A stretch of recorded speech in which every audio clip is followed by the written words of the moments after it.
When you can actually see your profit for the year in dollars and cents, it gets you more in the notion of selling corn, knowing that I can lock in a $50,000 profit or whatever the profit is. You want to lock it in. If I know I can make that much profit in a year, I will be in business next year.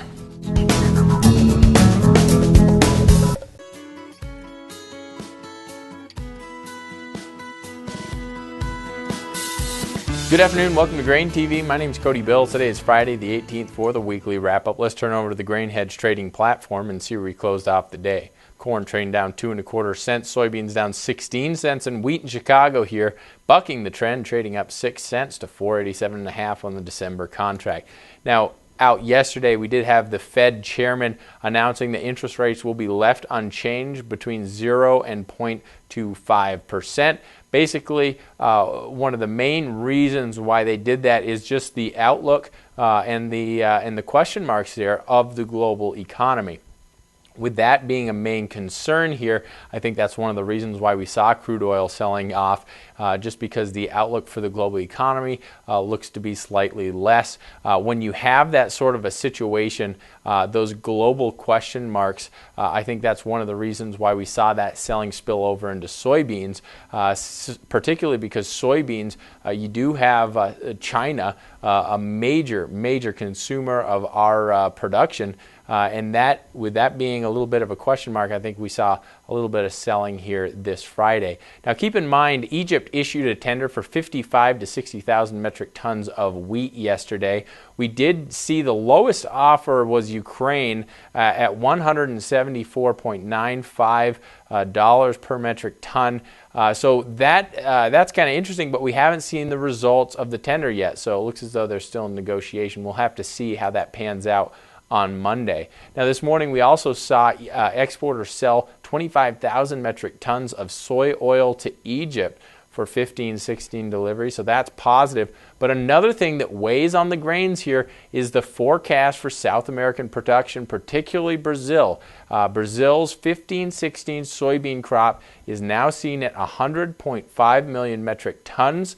That's versus 99.8 million metric tons back in July. So it looks as though that soybean crop and the corn crop continue to get larger down there. That puts pressure on U.S. corn and soybean contracts. When you look at the corn estimates here, Brazil 15-16 corn crop seen at 88.6 million metric tons compared to 86.2 million metric tons back in July. So like I said, a continued increase there in corn and soybean crop out of Brazil. That's going to put pressure on U.S. corn soybean contracts. Let's take a look at the damage done here today for the soybean daily chart. Each one of these bars represents 1 day worth of price activity. You'll notice really basically this week we had a very difficult time trying to get up over 890. 890 was that gap that we saw back in late August.